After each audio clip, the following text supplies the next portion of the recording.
Donc, bonjour Andréane, Bonjour Elisabeth, ça va bien? ça va très bien. Merci d'avoir accepté l'invitation pour le congrès virtuel 2022.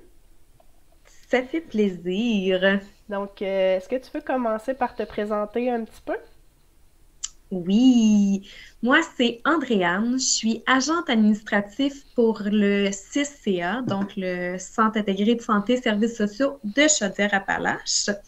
Je m'occupe de la portion soutien à domicile, donc je gère une équipe d'auxiliaires en santé qui vont faire des visites à domicile. Puis, Donc, c'est moi qui chapeaute cette équipe-là au niveau surtout des horaires. oui, le fantastique casse-tête des horaires. ce qu'on appelle, Exactement. ce qu'on appelle la centrale. Exactement. La centrale SAD. Puis là, on a fait un projet ensemble. Vous êtes un de nos clients depuis l'année passée. Puis on a fait un projet ensemble. Est-ce que tu veux nous en parler un petit peu de qu'est-ce qu'on révisait dans le projet? Ce qu'on révisait le processus au complet, Seigneur. Euh, oui, dans le fond, on cherchait à optimiser un peu toute la chaîne au complet à partir du moment où il y a une évaluation d'une intervenante, que ce soit travail social, ergo ou compagnie, qui dit qu'une personne qui est à domicile a besoin de services jusqu'à la finalité qui est une ouverture de demande et une prestation de service. Parce que en Chaudière-Appalaches, on était un peu tout seul à avoir une centrale. Puis le 6 de Chaudière-Appalaches veut exporter un peu le modèle là, sur nos autres territoires. Fait qu'on est un peu le test. On a été le test là, pour mettre en processus toute une remise en question de la façon dont on fonctionne pour en arriver à une optimisation maximale de notre prestation de service au final. Mhm. Fait qu'on s'est dit, on va faire une petite beauté au processus avant de l'exporter puis de le conseiller à d'autres régions, d'autres secteurs de la région. Donc, ce qu'on a regardé, puis qui touchait particulièrement, c'est vraiment, on a vraiment remis la centrale en, tous les fonctionnements de la centrale en question, les rôles, qui fait quoi, la communication, c'était vraiment un gros atelier. Fait que on a travaillé en équipe, en atelier avec des professionnels. Qui y avait donc à l'atelier? Il y avait des professionnels, des chefs. Des chefs,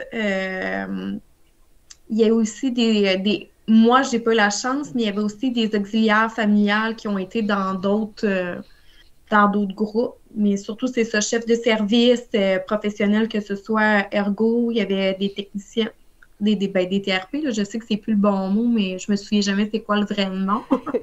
Puis, c'est plus des techniciens en réadaptation physique, c'est des thérapeutes, je pense, en réadaptation physique, des travailleurs sociaux, puis moi.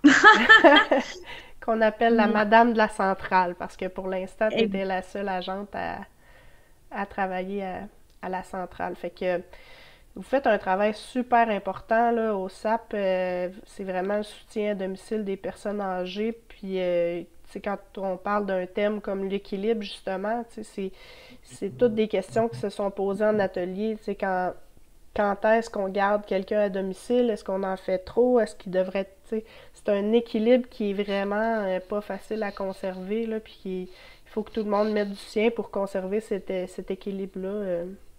Mais super important comme travail. Comment tu as vécu ça, l'expérience? Est-ce que c'est la première fois que tu allais en atelier Kaizen, qu'on appelle atelier ligne de réflexion? Oui, j'ai déjà été à d'autres genres d'ateliers, mais pas avec ce principe-là. C'était complètement nouveau pour moi. Comment Très ça s'est différent aussi. passé? Parle-nous de ça. Je te dirais que déjà en partant, l'animation est très différente de ce que j'ai vécu dans d'autres genres d'ateliers comme ça. Je te dirais que c'est moins, je vais essayer de bien m'exprimer, c'est moins dirigé dans le sens où ce que l'objectif est connu. Après ça, on discute. Tu nous ramènes parce qu'il y a une ligne directrice quand même, mais j'ai trouvé ça beaucoup plus souple, puis beaucoup plus dans le questionnement du processus à se dire, oui, mais s'il n'y a pas de limite.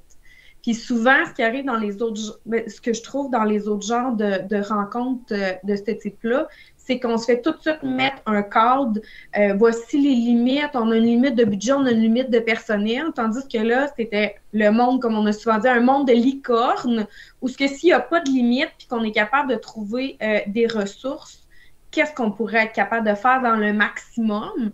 Puis au fil des rencontres, ben là, c'est sûr qu'on se rend compte qu'on rétrécit un peu la case, mais on ne part pas tout de suite avec ce cadrage-là au départ. Puis le fait que j'ai rarement été, je vais te dire, en rencontre avec quand même des hauts, on va dire, des plus hauts que moi dans la chaîne hiérarchique. Vraiment, là. Ben, exactement. Souvent, t'es plus dans une petite équipe. Exemple, pas que je me mets sur le même niveau, mais tu sais, travailleurs sociaux, agents de point. Puis là, il y avait vraiment, un moment donné, c'est la directrice qui était là aussi, puis qui apporte son point, puis qui voit qu'elle est prête à supporter le projet. Juste ça, c'est beaucoup plus motivant que de se dire, bon, ben là, on sait pas trop à chaque rencontre. Puis même, je sais que Jean-François puis Amélie ont fait des rencontres auxquelles je n'étais pas. J'avais quand même une rétroaction, puis c'est bien d'avoir ces rétroactions-là parce que tu es là, mon Dieu, ça l'avance, parce qu'on sait que peu importe le projet, c'est jamais du court terme, c'est toujours du moyen-long terme, mais souvent, il n'y a pas de feedback ou c'est très, très long avant qu'il y ait un feedback. C'est pas motivant, t'as pas l'impression d'être dans quelque chose d'important, t'as pas l'impression d'être... souvent, tu fais dire, ah, mais t'es un acteur de changement... mais j'ai pas de rétroaction. Fait qu'il faut croire que je suis pas si importante que ça. Puis ça, tout le long, j'avais toujours l'impression, puis même que toi, en tant qu'animatrice, tu sois super accessible, c'était facilitant, je trouve, dans ce genre de projet-là. Puis même, tu sais, je disais, le travail d'équipe, de faire des micro-écrits, souvent, les post-it, les cartons au mur, qui ça fait que c'est visuel, qu'on sait que c'est là qu'on s'en va. Ça, c'est le processus. J'ai déjà vu des choses visuelles, mais pas à ce point-là. Puis, tu sais, tout ce qui était de question de... Je pense que le point majeur, surtout pour le système de la santé, on se ramène au client qui est la personne de base. Ça, là, puis tu sais, que tu nous ramenais souvent, non, mais là, l'important, c'est le client, puis c'est très difficile, ça, puis souvent, c'est pas assez ramené dans d'autres projets auxquels j'ai assisté. On est là pour qui? On est-tu là pour tirer notre couvert de notre bord à nous, comme moi, en tant que centrale, ou, tu sais, vraiment, non, l'important, c'est que ce soit simple pour le client, que le client soit au cœur du processus, que peu importe ce qu'on fait en tant qu'agente, intervenant, chef de service, coordo, c'est le client. Ça, j'ai trouvé ça génial. C'est vraiment important. En plus, c'est la base du lean de mettre le client au centre. Puis, c'est pas tout le temps évident, comme tu dis, parce qu'il y a plusieurs clients dans un processus. Tu sais, toi, tu fais entre autres partie d'un client quand les gens t'envoient des données, mais le client, la personne âgée en tant que telle, c'est vraiment important d'y penser dans nos processus, surtout avec votre clientèle qui va décupler dans les prochaines années, puis qui souffre vraiment là, quand on réussit pas à être productif, fait que vraiment important. Est-ce que tu as senti que l'atelier, ça a permis, parce que toi, tu avais un gros poids sur tes épaules quand même à la centrale, tu sais, quand on parle de liste d'attente, on a de la difficulté à aller donner des soins à des personnes, c'est toi qui es en première, deuxième ligne, là, puis qui voit ce stress-là. Est-ce que tu as senti que l'atelier, ça a permis d'équilibrer un petit peu le stress puis que tout le monde le prenne ensemble? Oui, oui, parce que ça, c'est comme un peu n'importe quoi dans la vie, en tant que personne acteur d'un système, c'est facile de dire, exemple, à une travailleuse sociale, bon, mais là, tu sais, juste parce que j'en ai 47 sur la liste d'attente, fait que, tu sais, je comprends ton besoin, mais comprends mon problème. Puis, tu sais, souvent, c'est comme, tu te fais pousser, puis je pense que ça l'a permis de vraiment montrer toute l'ampleur du problème, que c'est pas juste moi qui l'imaginais, ce problème-là, qui était vraiment réel, que le manque de personnel, de ressources, puis l'augmentation, justement, de demandes et de besoins, vu que le gouvernement éjecte beaucoup dans le maintien à domicile, bien, ça a créé justement un déséquilibre au niveau, bien, j'ai beaucoup de demandes, mais pas plus de gens pour travailler.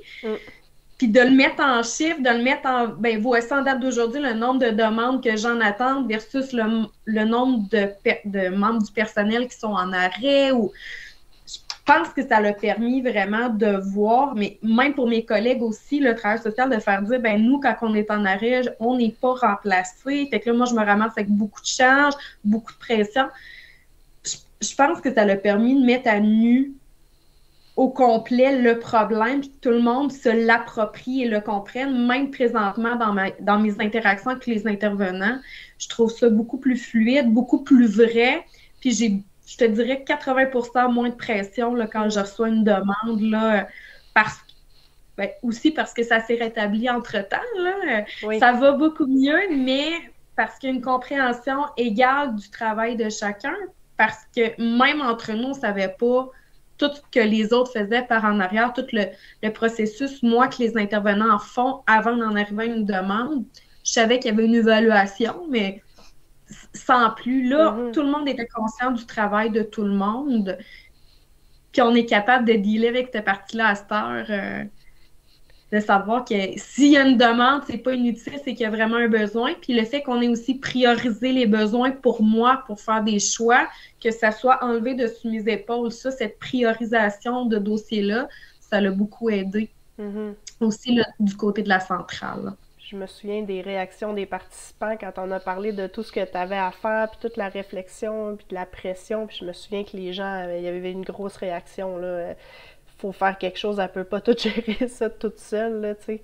Fait que ça avait été vraiment impressionnant en atelier. C'est un des ateliers qui a été le plus bénéfique, je pense. Puis dans les bénéfices, tu viens d'en parler, tu sais, quand on sort d'un atelier, on est souvent axé sur les bénéfices quantitatifs, tu sais, on a gagné un délai, on a gagné en qualité, mais des fois on oublie le qualitatif, tu sais, juste en sortant de l'atelier, comme tu dis, mes interactions sont différentes avec les autres, on se sent plus comme une équipe, j'ai plus de rétroaction parce que les gens m'ont vu physiquement, il y en a qui t'avaient même jamais vu, tu sais, que c'était un courriel à la fille de la centrale, mais qui ne savait pas nécessairement t'étais qui, fait que les bénéfices qualitatifs, je trouve, juste de s'être assis ensemble, je sais pas si tu es d'accord avec moi, mais je trouve vraiment que c'est majeur, là. Tout à fait, parce qu'un peu comme tu as dit, surtout que moi, je suis en télétravail depuis presque 1 an, puis que de toute façon, notre bureau physique, on était les seuls à centrale en plus qui n'étaient pas au CLSC, mais ça fait que les interactions que j'avais, j'ai jamais vu les personnes, ils m'ont jamais vu. Fait que juste de pouvoir tous s'être assis autour d'une table, faire « Ah! C'est toi! » C'est vraiment... Déjà ça, c'est un plus, là. Est-ce qu'il y en a d'autres, des bénéfices, des points positifs que tu as vus suite à... Je sais que là, vous êtes en début d'implantation, le projet n'est pas terminé, il faut que les gens comprennent ça, mais quand même, est-ce que tu as vu d'autres bénéfices après les ateliers? Oui, parce que ça nous a poussé, Amélie, ma collègue, là, qui est l'adjointe de mon gestionnaire, puis moi, à pousser nos systèmes, à pousser nos réflexions, puis déjà, on a mis en place des choses qui font en sorte que notre liste d'attente a beaucoup diminué, qui a fait en sorte qu'on priorise les plans complets, ce qui fait en sorte que les gens ont moins l'impression que ça prend une infinité de temps avant d'en arriver à avoir un service complet, au lieu d'aller toujours ouvrir des demandes puis que les gens ne soient jamais satisfaits. Puis aussi de nous positionner en nous disant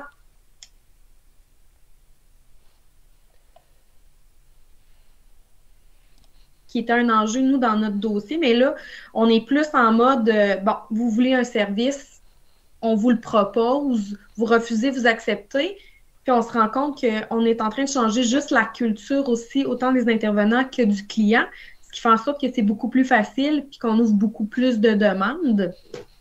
Puis les rétroactions aussi, c'est en train d'être un peu plus implanté, là, d'avoir le niveau de satisfaction du client aussi, ce qui était pas trop là au départ. C'est pas un réflexe, hein, de demander si le client était satisfait, là.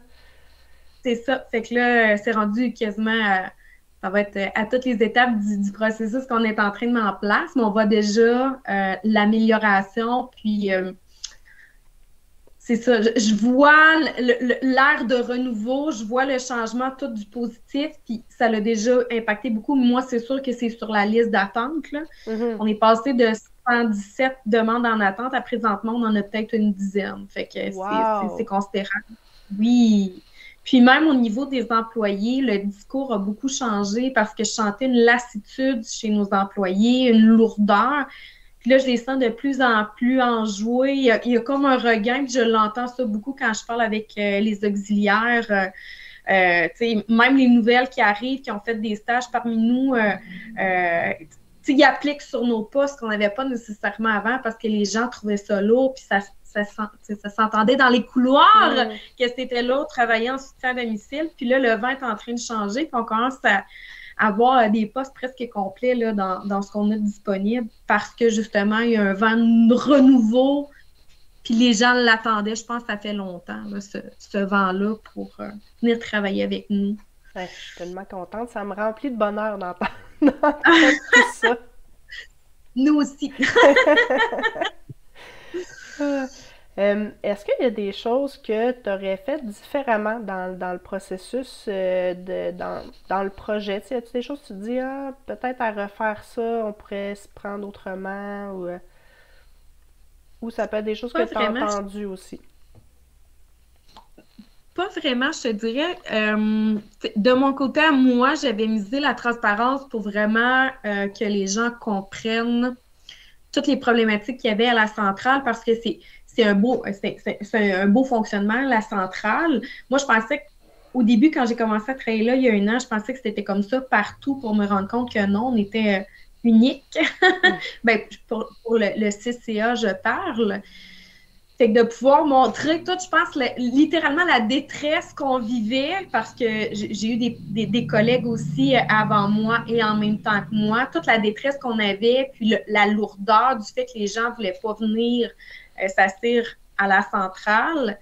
Je pense que j'aurais pas pu demander mieux que juste que ça soit dévoilé, puis que ça soit pris en charge, dans le fond. Fait que non, pour moi, pour ma part, je ne ferais rien de différent parce que c'est vraiment en train de se transformer en quelque chose de vraiment beau, qui me donne envie de rester. Parce qu'à un moment donné, au début, je me questionnais à savoir si j'allais rester très longtemps à la centrale ou pas. Non, avec tous ces changements-là, je ne croirais pas quitter de sitôt. Wow! Ça, c'est un beau bonus aussi. Dans les bénéfices, on écrira ça. Gardez Andréane. Yes! Gardez Andréane! Ça n'a pas été facile, mais non, c'est bien. Ça m'a motivé encore plus. Super. Est-ce que y a autre chose que tu voudrais nous partager, Andréane?